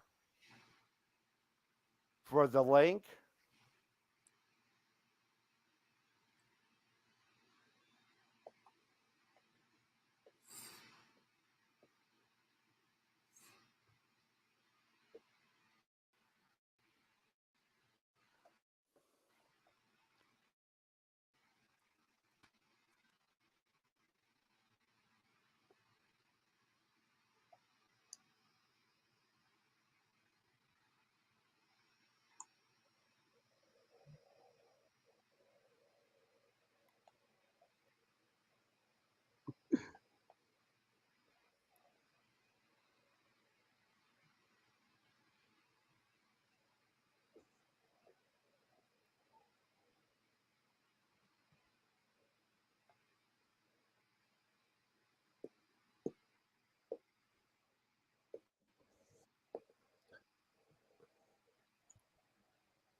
I just wanted to start bringing you guys information to help our future become better.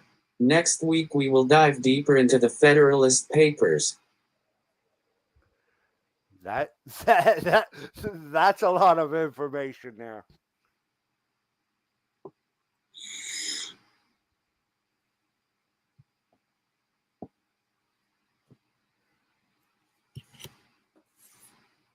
But yes,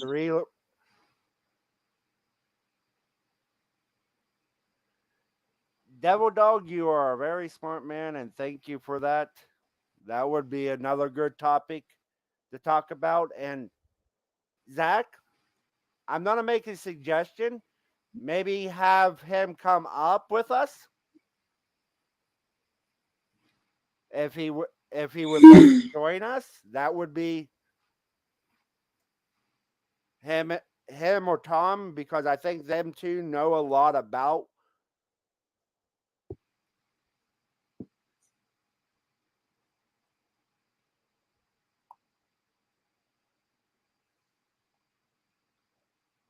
because yeah.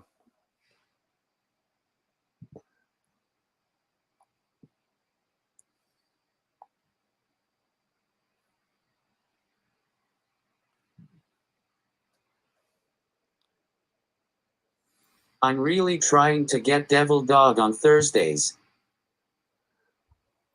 I would love to have him up here with us because like he said, that's when with the Lee resolution, because even in the article about the Articles of Confederation, after the resolution proposed independence for the American colonies, it actually has it in there. So that would be a good one to do too.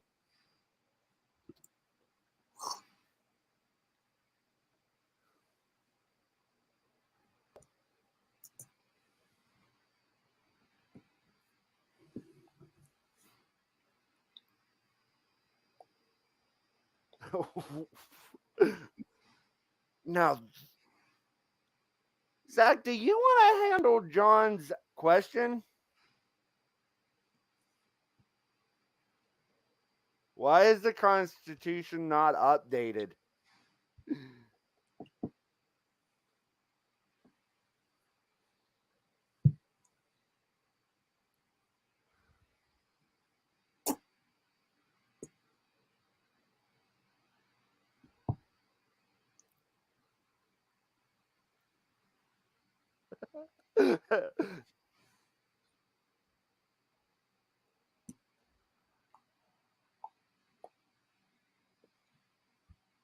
Yeah, Daydog is a very knowledgeable man, and it would be, I would enjoy having him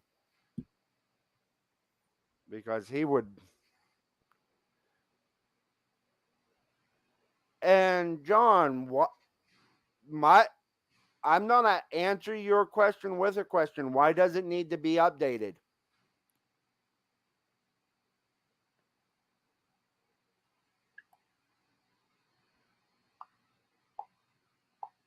That's the question I have for John is, why do you think it needs updated?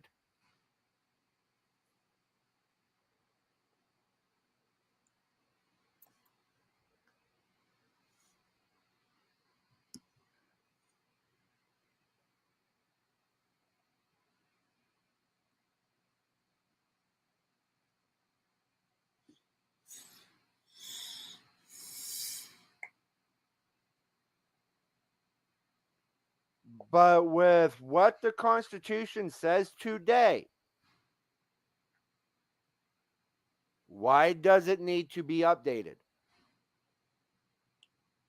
The founding fathers, I think, honestly thought at some point we would have more states. So why would the Constitution?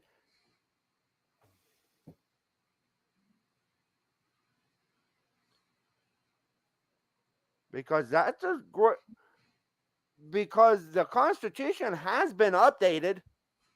It's been updated 17 times. I'm just saying.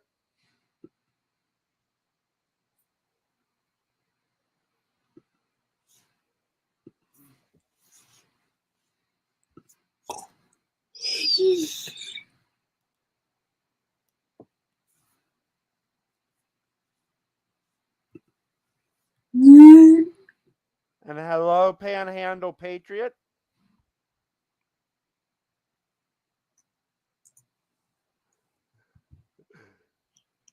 Devil Dog, very true.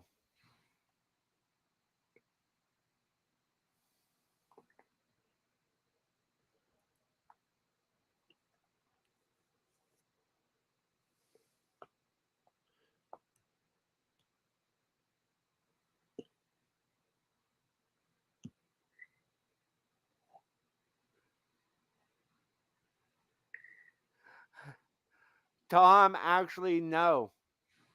It does not say in the Constitution how many states. Nowhere in the Constitution, and if you don't believe me, go to my website, download the Constitution. It does not say how many states.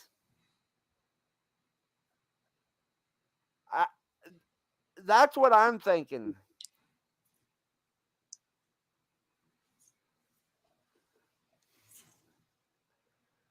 And Dom, that's what I'm trying to get out of him is what updates would he want?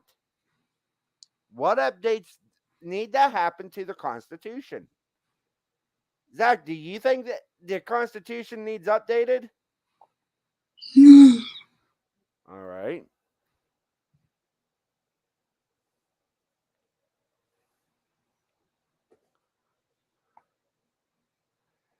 But I love this discussion in the down in the chat. This is because it shows that people.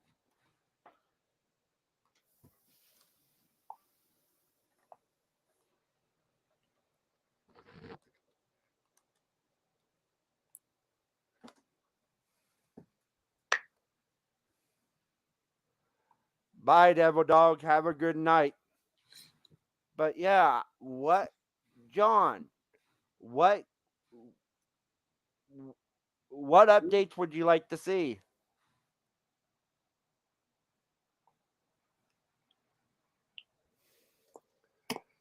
That's a heck of a question.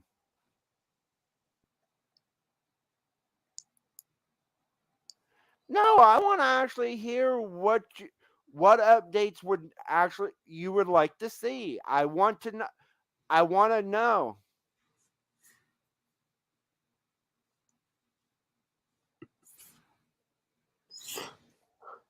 Hey, Grumpy. Hey, Zach, you got a grumpy and you got an angry.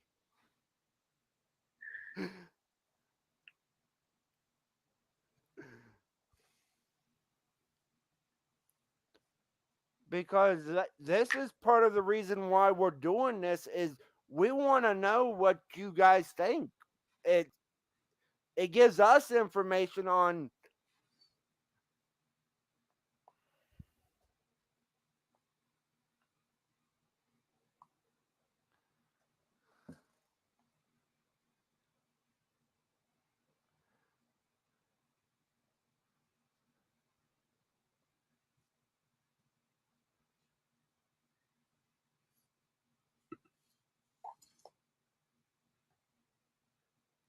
blah law, maritime law, and not Constitution.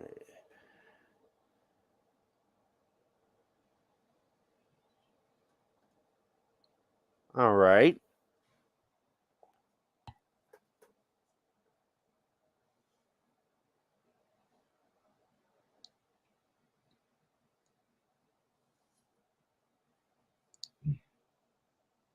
Oh, the last part, it's not law.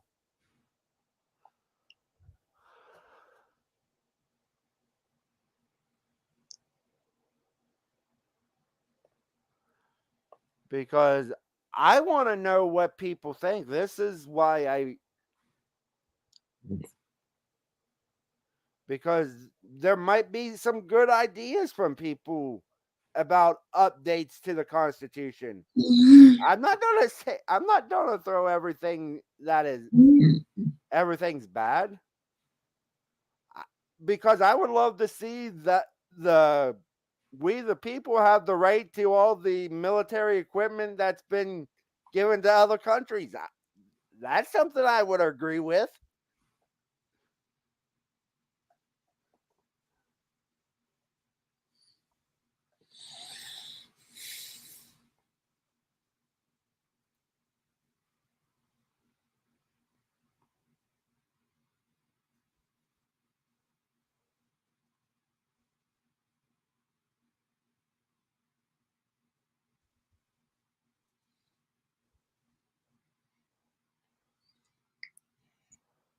yeah, that is.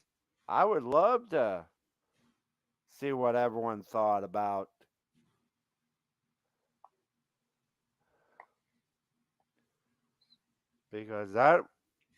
Because things do change over time. Because like with the 14th, 13th, and 14th Amendment, that was.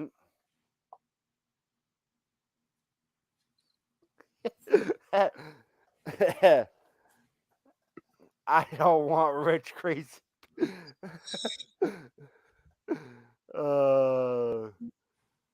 Hey, anti-hat Jack.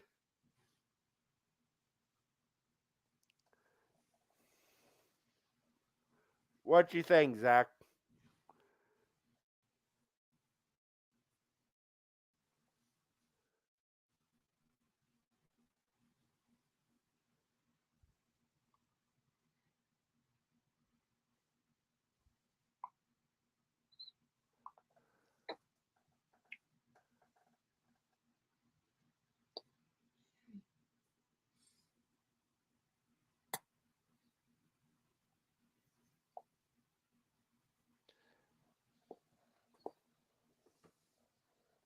Polarin, the Second Amendment was guaranteed for any arms that the federal government had at the time, because the federal government had to go to private citizens for ships with cannons. So, what's that tell you?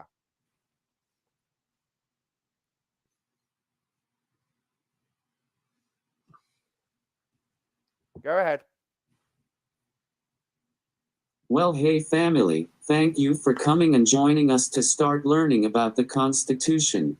You guys are giving me a passion to fight for our freedom again. I love you all so dearly and I'll keep fighting until my final breath. Dear Lord, thank you for letting us come together and learn knowledge that we can carry forward your light. You have brought a new fire in my heart that I want to keep fighting and bringing knowledge so I can bring us together and fight this tyranny. I love you, my Lord. Amen. Amen.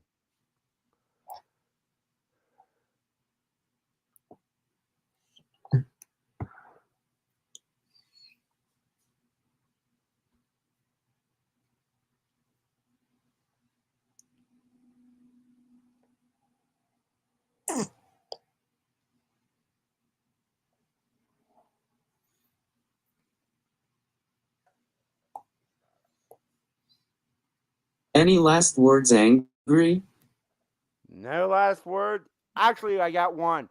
I agree with Tom.